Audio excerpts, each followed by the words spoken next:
Good evening everyone. आज हम activity कर रहे हैं जो हमने क्लास 8th सीबीएसई के chapter electricity, magnetic and heating effect से ली है।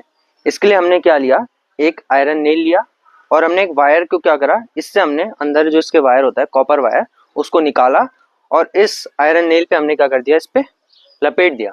ठीक है, अब हम क्या कर रहे हैं, ये जो कॉपर वायर जो हमने इस आयरन नेल पे लपेटा था, इससे हम एक सेल के थ्रू इलेक्ट्रिसिटी पास करवा रहे हैं और हम देख रहे हैं इसका इफेक्ट क्या पड़ेगा इस पे। ठीक है,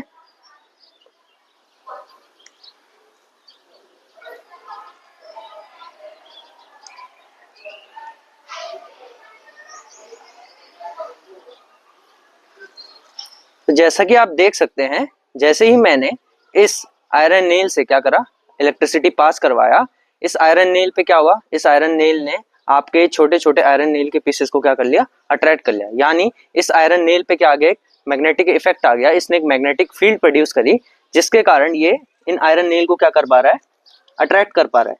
तो इसके पीछे का रीजन क्या है, इसके पीछे का रीजन है, एक साइंटिस्ट माइकल ऑर्स्टेट नाम का साइंटिस्ट था, उसने क्या बोला था कि जब भी आप एक करंट कैरिंग कंडक्टर से इलेक्ट्रिसिटी पास करवाते हो तो वो मैग्नेटिक फील्ड भी प्रोड्यूस करता है। ठीक है, इस वाले जो सेटअप जो हमने करा है, इस सेटअप को हम कहते हैं सोलेनॉइड स्ट्रक्चर। ठीक है, तो अगर मेरे को इसकी मैग्नेटिक फील्ड इंक्रीज करनी होगी तो मैं इसकी मैग्नेटिक फील्ड कैसे इंक्रीज कर सकता हूँ, या तो मैं जो अमाउंट ऑफ करंट इससे पास करवा रहा हूँ उसको मैं इंक्रीज कर दूंगा। यानी अगर मैं इससे बड़े अमाउंट का सेल लूंगा तो आपका जो मैग्नेटिक फील्ड प्रोड्यूस होगा वो ज्यादा होगा। या तो जो मैंने नंबर ऑफ टन्स इस पे क्या करे हैं, लपेटे हैं, वो मैं अगर ज्यादा कर दूंगा तो उसके कारण भी मैग्नेटिक फील्ड क्या होता है, आपका इंक्रीज होता है।